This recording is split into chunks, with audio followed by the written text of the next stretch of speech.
Not a problem. Today on These Guys, we're going to be talking about a number of things. 3 of them, that's what we like to do. So that's our favorite number, I guess, on this show. I'm going to run us through them. Do it. You know, first one we're going to talk about is a cool little city in Japan, Kamakatsu, Japan, which is on their way to becoming zero waste. That's pretty damn cool. Mm-hmm. Then we're going to talk about some new research that came out in the whole world of sleep and start times and seeing whether or not we're doing things properly. Mm-hmm. Yeah. And then the last one, I actually want to talk about this unexpected generosity. This cool guy got an unexpected $700 tip, made a big impact. We'll talk about that one. Yeah, I have some things to say about that one. Oh boy. I don't like when he has things to say.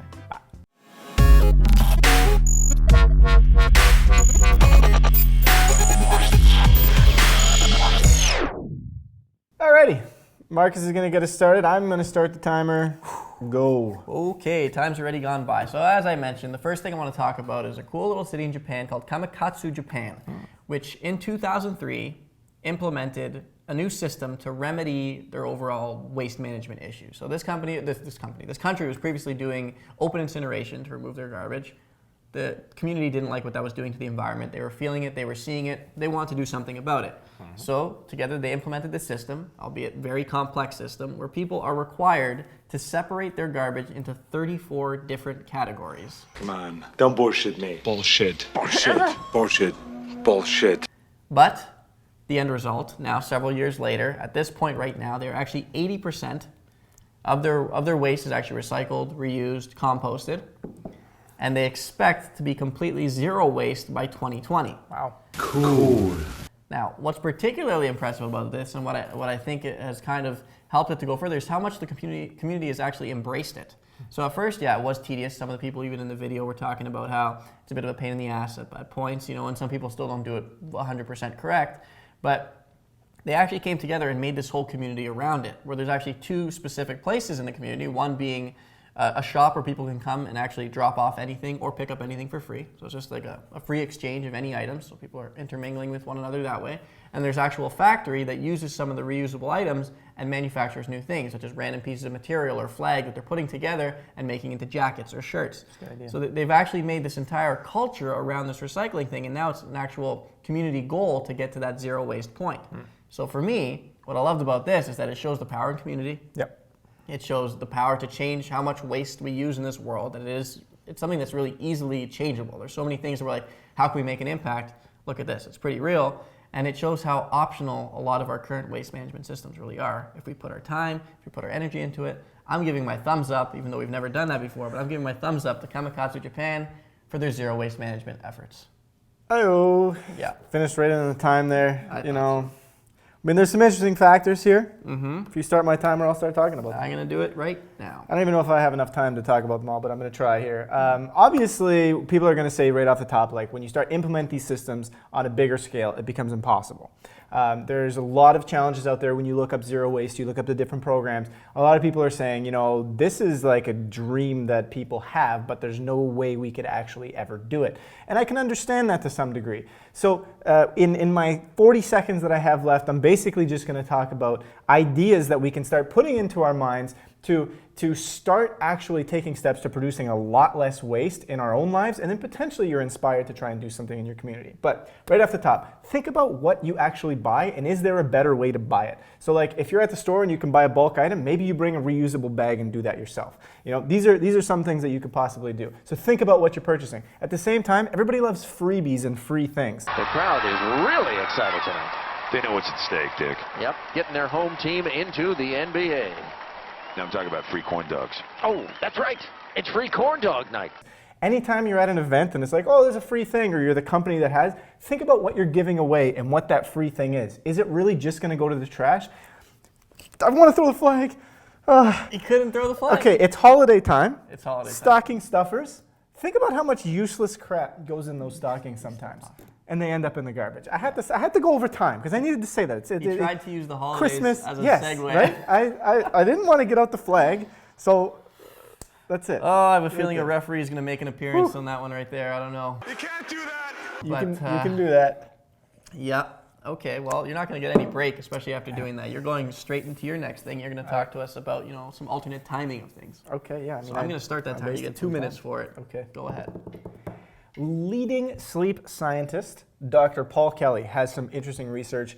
Something that a lot of people have talked about over the years, and it has to do with work start times and school start times. Some people have always argued that, you know, for students, especially ones that are, you know, going through like the teenage years and perhaps into their early 20s when they're going to university, the start times are a little too early for some people. And then of course at the same time when people are going to work, they argue, hey, I don't know if I actually want to start at 9 o'clock because that's off to my, you know, natural rhythms, my wake times, all these sorts of things. So this guy's research, Dr. Paul Kelly, he's what should I say here? He's a research associate at the Sleep and Circadian Neuroscience Institute at Oxford University. Now that's impressive! And he's saying that schools need to start staggering start times because when you look at the biological rhythms of the students, he's basically saying that the way we're doing it now is creating problems with their cognitive performance, the exam results, their health, they're getting sleep deprivation, all this sorts of stuff, which links to things like diabetes, depression, obesity, and impaired immune system as they get older or even at that time. So these things can develop young and old, right? So what he's basically saying is that based on the research, when you look at the different age ranges of people, so whether that's young people or old people, you start to see that their natural circadian rhythms and their natural wake times are often very, very different than when we're starting school and when we're starting work. So for example, if you're in your 20s, typically your natural circadian rhythm and when you should wake up is around 9:30 a.m. When you're in your 30s, it's around 8:10. When you're in your 40s, it's around 7:50, and in your 50s, around 7 a.m. When you're in your 60s, it goes down to like 6:30. Some people even say as early as like 5:30. If you're younger than that and you're in your teenage years, it could be anywhere between 8 o'clock to I think it was like 9 or so. So in that range. So when we're starting school at 9, think of the problem. That was a nice job. Think of the problem. Finishing it on that. That's it. Man, okay, you have to press the button this time because it's me talking here. I'm gonna put down my beverage. Put it down. Here it comes. I'm actually going to say that off the top, I'm not buying it. He's not purchasing it. I'm not purchasing it. I'm not getting out my credit card and purchasing that. No. Now, I do want to also say that I do commend the efforts of studies like this, and I like the fact that they're out there because at least they're looking into something different than what's just commonly being accepted as, oh, that's the way things are. So I like that. But the reason why I don't necessarily buy it is just because I see how unique each of us actually are. So it's hard to actually bracket an entire age group and say that something's most optimal for that. Because I look at our company here, and I mean, we do things alternatively. We adopt a start time and even a work schedule that's very different or definitely unconventional from your standard 9 to 5.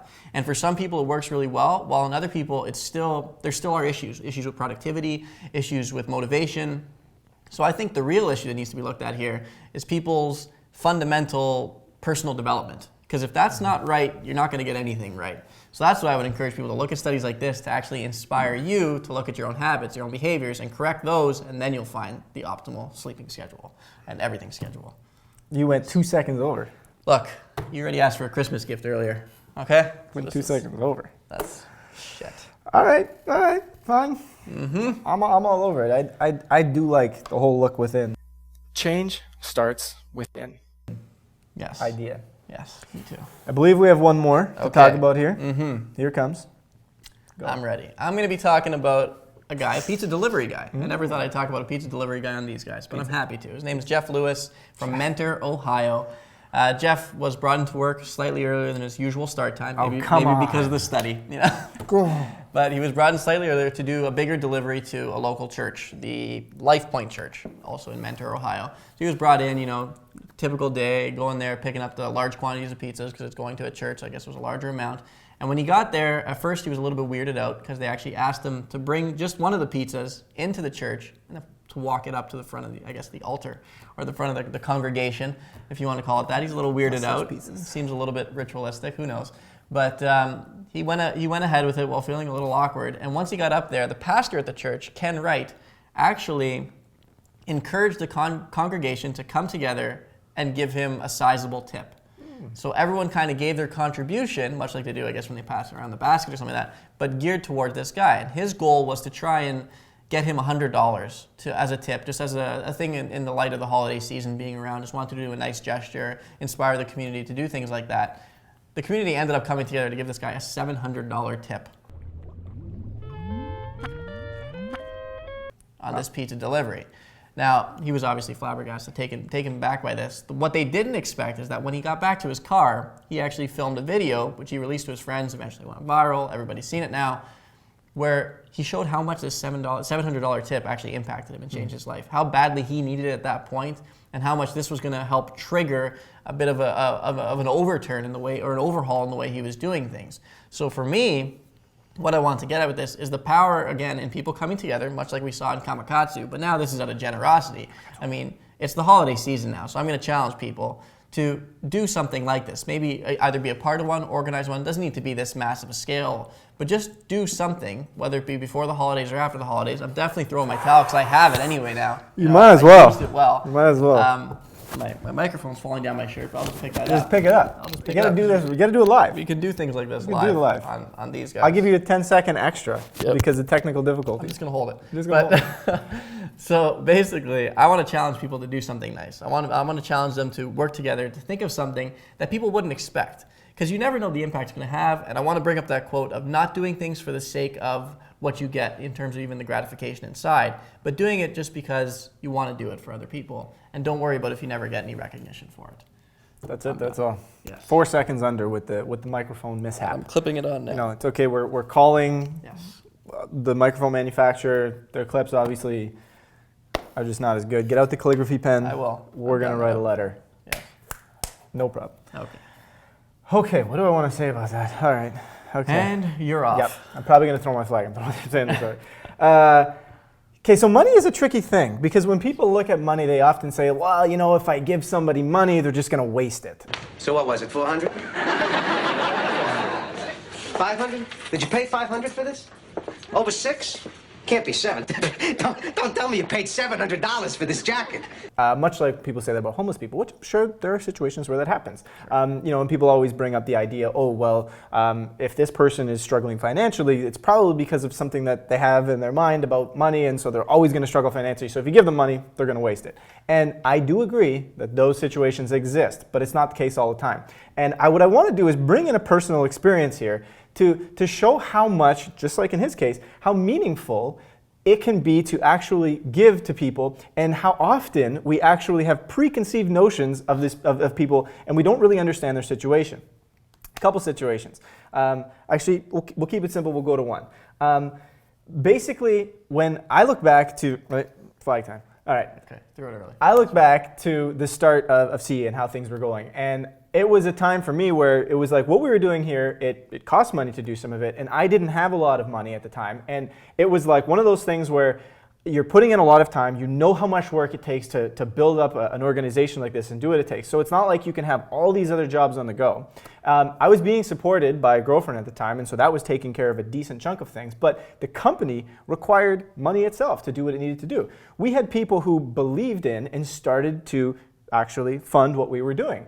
And when you look at it, it's like here they could have saw, here's some guy who's doing this thing. I already threw my, I want more time. Here's some guy who's doing this thing, and it's like, oh, this is meaningless. He doesn't have money. Oh, he's poor. How is he going to do this? Blah, blah, blah. But when you look at where we are now, it was the belief that they had and the willingness to share that allowed us to get where we needed to get. So it's like, don't always judge a book by its cover. And for that reason, we've always been very generous with how we help other people who also have ideas and want to share.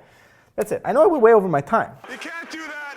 But it's an important story. It's important to understand. I understand that. I want to make sure that the people know that when it comes to penalties, you're now up to like 3, and I've never received one yet. And we've only been doing this for 3 episodes, so that's not a very good track record. He's kind of becoming like the Ty Domi of our team. You know, like Ty Domi, for those who don't know, former player of the Toronto Maple Leafs, basically just came onto the ice and got penalties. That's all he did. So that's what Joe's doing. That'll happen. But That'll happen. Yep, that was another episode. Joe committed a penalty. Everything's going. Hey, I'm sure there's going to be a referee who's going to come out Yes. at some point. Probably a there's going to couple be a times. referee. But not a problem. Obviously, we're going to be doing this again next week. We are. We're going to be doing it next week. Very close to Christmas next week. Feliz Navidad. Feliz Navidad. Oh, Jesus. Oh boy.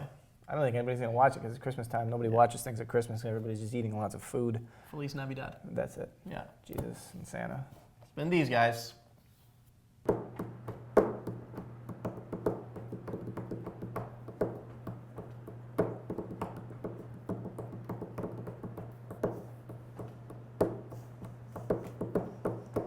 Clinton.